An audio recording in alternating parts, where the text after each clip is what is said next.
Hello again and thanks for joining, and apologies about the shaky start for this video because I've got this rather large Lord of the Isles model train set to have a look at today, and this box doesn't fit into my normal stage. But I'll get the models out and put them on the stage in a moment. We can have a closer look. But in terms of the box, this is an old Hornby model set, and you can see it's from the Great Western Railway Classic Limited Edition. And here inside the box we've got the model along with a certificate on this side.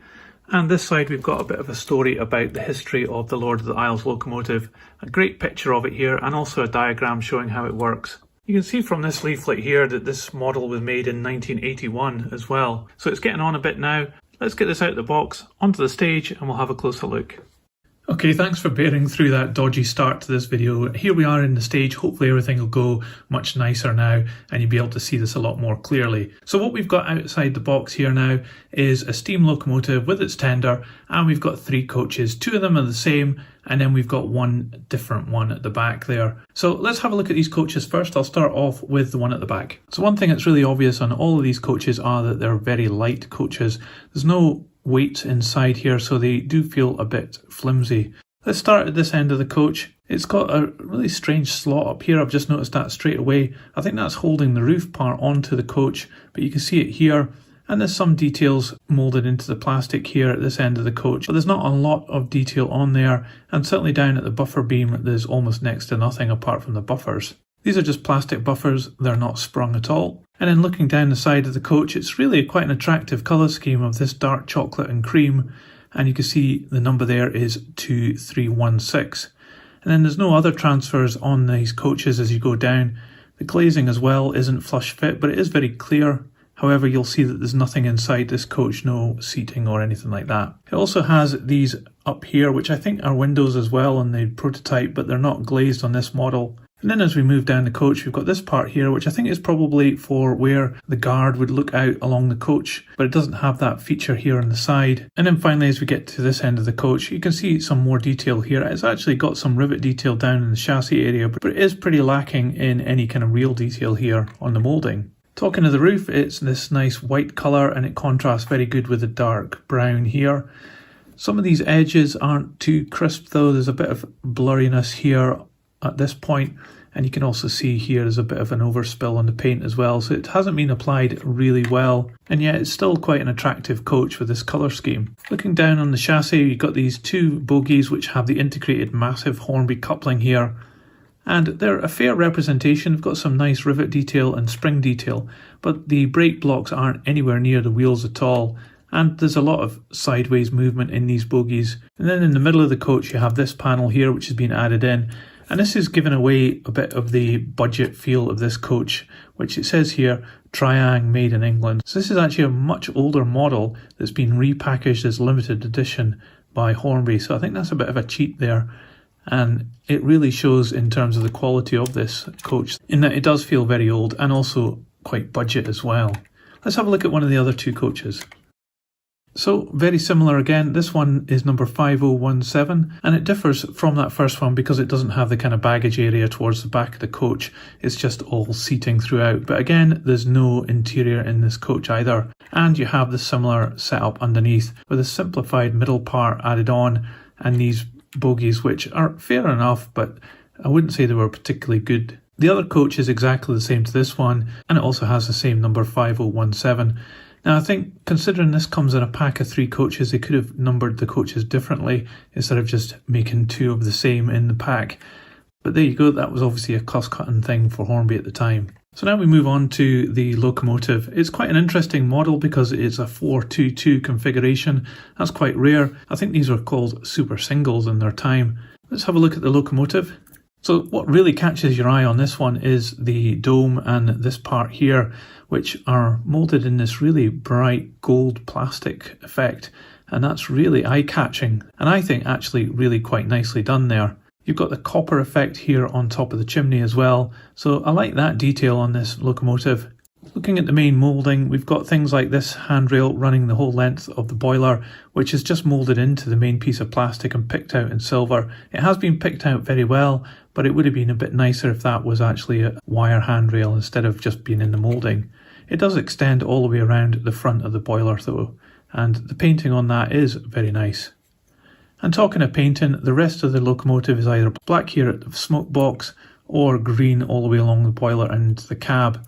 The lining on this is red, but I don't think it's been done very well. You can see, for example, here, just where the handrail is, that the red doesn't extend all the way down the rib to meet with the handrail, and that's evident elsewhere on this boiler. The cab is nicely lined though, and it does have a nice nameplate there with 3046 written on it. It is a transfer, it looks like. And then we have these little handrails at the back, which again moulded into the main piece of plastic. I think that's meant to be a hole in between the two of them, but it's just filled in with plastic, and this has been painted with silver as well. Looking inside the cab here, we have some detail on the back of the boiler, but there's not a lot of detail other than that. It's quite plain on the side of the cab, and there's absolutely no detail on the floor either. There's also no glazing on this model. I'm not sure whether the prototype ever had that, but this one certainly doesn't have that. One of the things I've noticed on the top though is that there's no moulding line running along the length of the boiler. Sometimes you see that. This one doesn't have it. That's really cool. And also on top of the cab here, it's very smooth as well, with these two little studs here, which I think are meant to be whistles, but it's really not very convincing anyway. And here the green on the front of the cab actually goes up the side of one of these whistles as well, so it really does have the feel of being a bit of a budget model this. This part here, you can also see that it has some space between it and the boiler, and if I push it down it doesn't actually fit on properly, and it's more evident here where you can see it lifts up off the boiler. So here at the front of the locomotive, it's a fairly simple affair with the front of the smoke box door. It's quite nicely moulded though. It's got the handle and the brackets, but they're not extra pieces, they're just moulded into the main part. And then what really lets this model down are these two tabs here, which I guess are holding the model together. And then you come to the buffer beam, where it's very simple. It's just got this little stud in the middle, which I guess is meant to be representing the coupling hook. And then you have these buffers here, and they've been pushed into the main shaft here, and that's been painted red, although you can see on this one, on this side, it isn't that well done either. You can see a bit of black there. So as we look down the side of the locomotive, it's painted brown here on this part, and that's been done not too great. It does have some issues like here, for example, and it isn't that clear definition between the lining on the brown and the black up here. And that's more evident when you come to this point here, where you can see that the brown has been applied a bit sloppily along the edge of that there. But it does have a nice Lord of the Isles nameplate there, although that transfer does look a bit basic. And this part here, the extra set of springs seems to be an extra part that's been added on there, along with this box here, which is an extra part as well.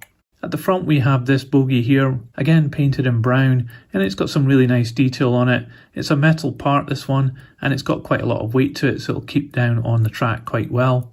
It has this typical large Hornby coupling at the front here, which is bonded onto the top of this bogie. It does somewhat spoil the front looks of this locomotive, and you can see that the up and down movement here is quite extensive. I guess it's expected to run over really bad track. And looking underneath, we've got these typical Triang wheels in here. These are actually really quite bad wheels. I mean, they're nicely spoked and everything, but I mean, it could have been metal wheels, because this is meant to be some kind of special limited edition. Further down here, you get the main part of the locomotive. You can see built in Britain, so obviously this was made before manufacturing went over to China. You've got the main big driving wheel here, which is actually quite nice. It's got a black insert and a chrome outer, and that's matched with this rear wheel here as well. This is just free rolling, so it looks like all the drive comes through this central wheel, and it doesn't have any traction tyres on it either, so I think this will have some problems pulling a longer train. It might be okay just with these three coaches, and that could explain why those coaches don't have any weights in them either, because they need to be light in order to be able to be pulled by this thing. There's a simple hook here which attaches to the tender, and then you can see the screw here which takes this locomotive apart. We'll take it apart in a moment and we'll have a look at the mechanism inside, but for now let's have a look at the tender. So one of the things I did notice about this tender is that the coal is very loose on this and it comes out very easily, and there's a screw there to take the tender apart. Looking at the side of the tender, it's painted the same green as the main locomotive, and it does have this nice lining printed on here and the Great Western writing, and it has a Great Western logo there. It's a decent enough transfer. Here's another handrail which has been painted in silver, and it's just part of the moulding. And then further down, there isn't a lot of detail in terms of rivets. That could be prototypical, but you can see that the springs and the axle boxes are nicely moulded there, as well as these steps at the back which have rivet detail. The wheels are large and spoked, but again they're just plastic. I think these are old Triang wheels still. And you can see underneath it says Triang built in Britain underneath there. So this has obviously been repurposed from older designs. At the back of the tender it's quite plain. Again, the buffer beam doesn't have much on it. There's a couple of little brackets moulded into the main piece of plastic, but I think the actual moulding isn't very good. You can see on the corner here there's some issues with the moulding. Up on top of this tender it's quite basic again. It's nicely done though. There's a hatch here for the water. This dome is nicely moulded. And then there's the coal, which I've already mentioned. And then this area here where the fireman would work, and that's very plain. You would think that possibly would be more hatches and things going on there, and certainly somewhere where the coal would come through, but there's nothing there. So let's open up this locomotive and have a look at the mechanism. Okay, now we've got the body off the chassis. It came off quite easily, and indeed these were little tabs that went into the body shell. And the screw at the back was the only thing other than that holding it together. You can see that the motor is here integrated into the chassis, and it's quite a nice one. It's only 3-pole, but it seems to work quite well, and it's driving the main wheels just through a very simple gearbox just behind here. Not much to this model, quite simple. Let's put the body back on and see what it's like when it runs. Okay, here we are on the test track, and one of the things I noticed when I was putting it on the track is that if you press down here, it moves the locomotive an awful lot, and it actually can just knock the back wheel off the track. I think there's far too much movement here. Let's give it some power and see if it'll run.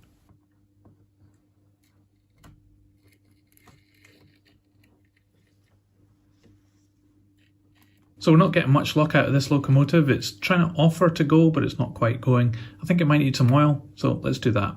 So first thing I'm going to do is test whether it's the motor that's the problem or maybe the pickup. So I'm just going to apply some power to here and then also up here.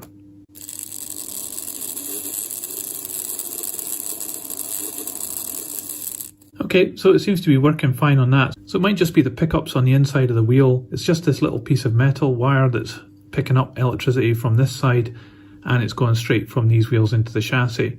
So I'm going to run it a bit longer on the power just to get it used to working, and then I'll give these inside edges a bit of a clean. Okay, I've got it back on the test track now. All I did there was just clean the inside edges of the wheels and then just resetted the contacts onto the edges of the inside of the wheels. And I also gave it a bit of run just under power by prodding it on the motor just to get it used to running. So let's give it some power now.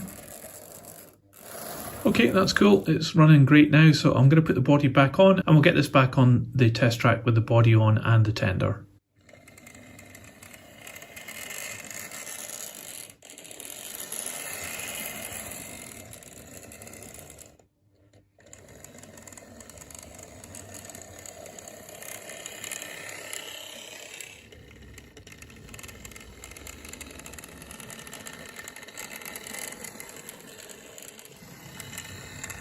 So after that cleanup, this model actually ran okay.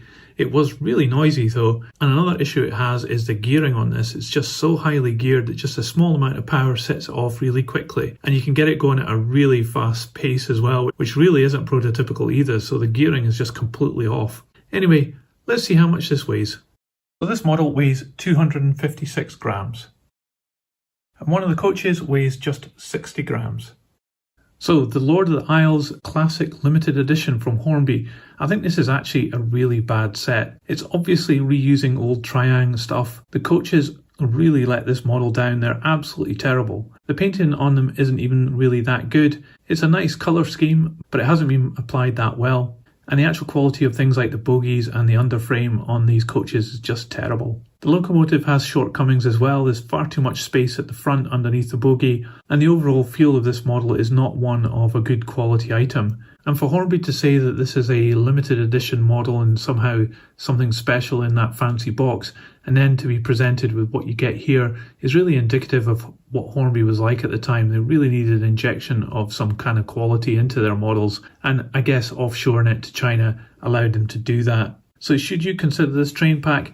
Well, I don't think you've got many options when it comes to this particular locomotive. As far as I know, this hasn't had a modern reissue, so if you want this particular locomotive and you're modelling this era, this might be your only options. However, I'd be looking to see if there was something like a kit-built model that I could be using instead of this particular one. It is quite unusual, I suppose, and in that respect it's got a bit of an appeal. So it has all the air of a toy, but it probably had the price tag of an expensive model, so I think it's a bit of a con, to be honest, from Hornby. I don't particularly like this model. I'm going to put it up for sale and get rid of it because I just don't like it. And I think if you were to see this model and consider buying it, then I think you need to be aware of these limitations in terms of what you're going to get for your cash. Let me know in the comments below what you thought of my analysis of this model, and if you liked this video, please give it a thumbs up. It really helps this channel grow. I'll put the Locomotive on the turntable so you can see all the way around.